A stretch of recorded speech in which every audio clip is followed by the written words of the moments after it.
Have you guys seen those videos that are trending right now of memes of Americans who traveled to Europe for the summer and came back and they make these videos, get a cup full of ice and they turn up the AC all the way and these things because there are some differences in Europe that people might not know. Hey guys, it's YB. And Herbert. So we are back here. Welcome back to everyone, back to our channel and us back to LA.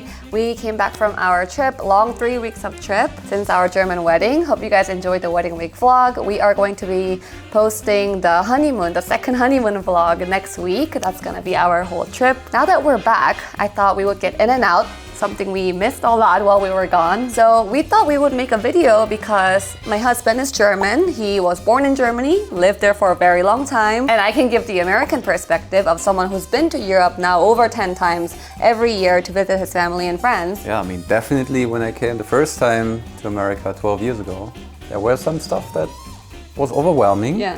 So I guess the other way around, there's also some things you have to get used to without obviously judging what's good or bad, because you know, there's always good and bad things and depends on how you see it.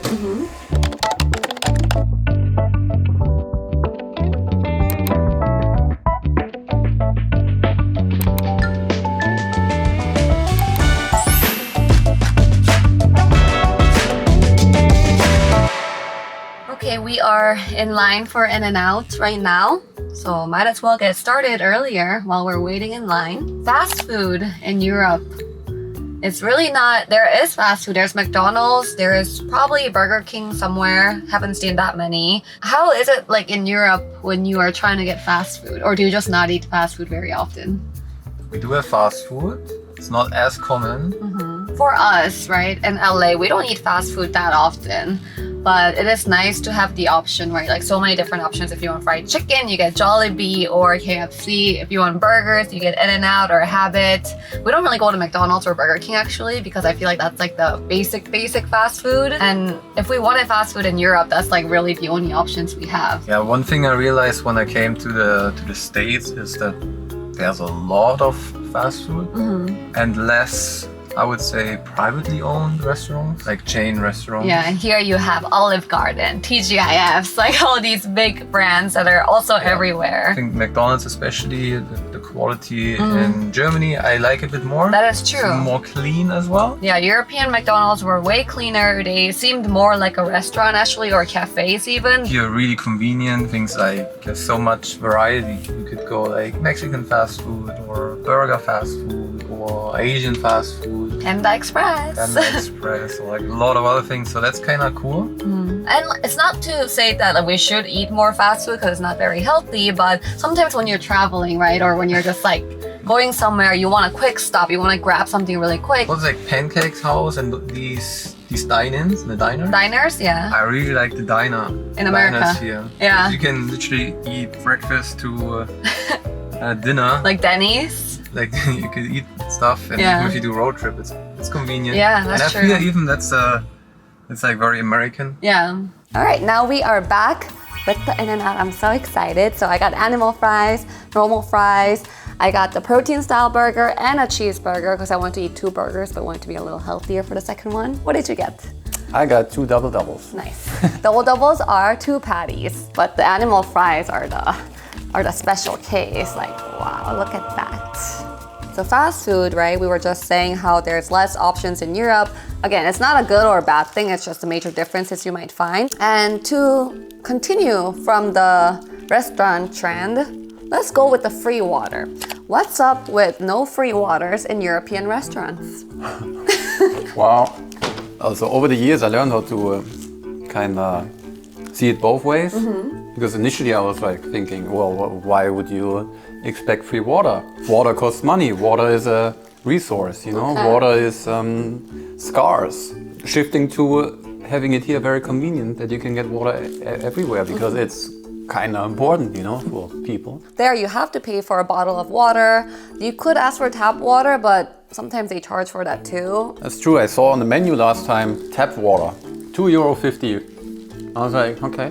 That makes actually it brings them probably to the next topic, because here it's free, so there it costs money, and it's quite expensive in most of the restaurants. It's like €4 for Well, if you get a bottle, Yeah, you yeah. pay like €7 Yeah. in a lot of places. But on the other side, once you finish food, and then you have to pay, then here a tip is expected.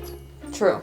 It's called the water tip. Huh? The water tip, that's true. And you typically probably tip more than the cost of water in Europe. So in Europe, tip is not expected like in America. So you could definitely tip them if you want to. So I noticed that if we did leave a tip because we actually liked the server, right? In Italy and Spain, we really liked our servers. They were really nice to us. So that we left them a tip and they were super grateful, like super happy, thankful. They even brought out free shots for us after that. So nice. I feel like in America, no matter the service, tip is expected. So like, if they're not like, oh, thank you so much, they don't bring you anything extra because of that. If you don't tip enough, they might like judge you a little bit. That's true, but usually the customer service is also more attentive here in the US. Because in America, people rely on tips, they tend to be nicer. The service industry, they are very nice to you. They greet you when you're here and then they're talking to you very nice. In Europe, we did notice that even though some servers were really nice, a lot of them were just kind of cold. Like they were doing their job and that's it. Yeah, they weren't extra nice, going out of their way to welcome you to the restaurant, stuff like that, because they don't need to rely on tips. So if you go to a restaurant in Europe expecting that they're gonna be like, hi, how are you? What do you want? Like, you know, they're not gonna do that. They're gonna be like, you wanna sit here? Okay, what do you want? Kind of thing. Well, I don't want that, by the way. How are you doing today? You can ask how you doing. Getting food in Europe, on average, takes longer. Oh my God, so much longer. But by design, because people are used to hang out longer, and also they don't leave immediately after they eat. Yeah. Here in America, it's a bit more, it's called efficient. Efficiency. They eat and they leave. Well, so the big thing is, you'll notice this in Europe. If you go to a restaurant there, the server won't really come to you unless you really ask for them. In America, they're like right on it. They come, take your order, bring your order, and even after the order's already given, they come checking to you like 10 minutes later, is everything okay? And when it seems like you're done with your food, they come and check, is everything okay, to kind of tell you it's time to pay and you gotta go. In a way, that could feel a little bit more pressure if you're trying to enjoy the conversation. But in the other opposite way, like in Europe, they take forever. I felt like the server would never come to us and finally took our order like 40 minutes later. And then the food took forever. And after we were obviously done eating, no one came to us to get the check. So we were just sitting there waiting. We could expect that if we went to a restaurant, we would spend an average of like 3 hours there, just mainly waiting. Well, from a European perspective, people, I think, try to use the time there to actually maybe meet with people, spending time together during and using the food as a vehicle to meet them, not just as a Restaurant. food and then we leave. Same with if you get a coffee, for example. Here you get a coffee in order to get the coffee, to get the caffeine push. I feel like in Europe, a lot of people get coffee to meet. To talk. I personally miss that sometimes here. That relaxed atmosphere when going. But on the other side, it's very efficient here. So there's so many things about restaurants now that I'm thinking about it.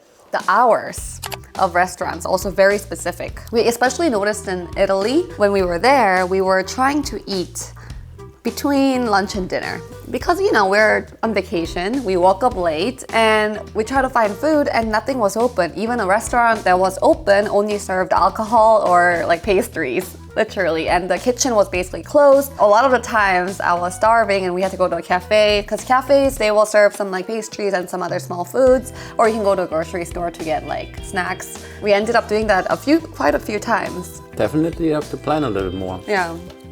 On the other side, I felt like it's a bit more personal, the food being made. For example, when we went to Italy, I think you can taste that it was just made. I did notice that food that we had there seemed just lighter. Even if we ate pasta or something heavy like that, we didn't feel as heavy. Oh yeah. The ingredients they used seemed just a little lighter and healthier maybe. And the pasta size wasn't, like here you get a big thing, and there you just get a little pasta. Yeah?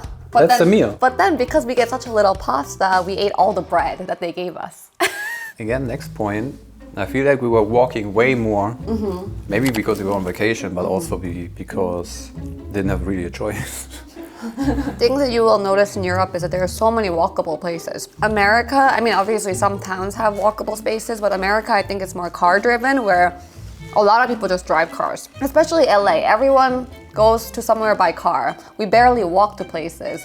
And sometimes I love the convenience of cars because in Europe, a lot of the streets are really small. It's hard to bring a car. You can't find parking. So you sometimes have to walk, but it's good for your body. Did notice we were walking a lot more in Europe because it was just walkable. So really enjoyed that. And from experience, I can add public transportation is a bit more organized in European cities. And clean. Like I would rather drive than use the public transportation here. But in Europe, the buses, the trams are everywhere, very well organized, very clean. Now that we're moving on to public spaces differences, one thing I absolutely hate in Europe is the smoking. Being in LA, you don't see that very often anymore. People only smoke in like cigarette zones, which I don't even see anywhere anymore. Everyone vapes, which I know it's bad for you, but if you vape for yourself, that's totally fine because at least it smells good. Cigarettes smell so bad and I cannot stand the smell. And in Europe, everywhere, people were smoking, especially restaurants. We sat in outdoor restaurants a lot because the weather was really nice and the indoor was usually really hot because a lot of the places don't have AC. So we ended up sitting in nice restaurants that were outdoors and the view was nice, everything was good.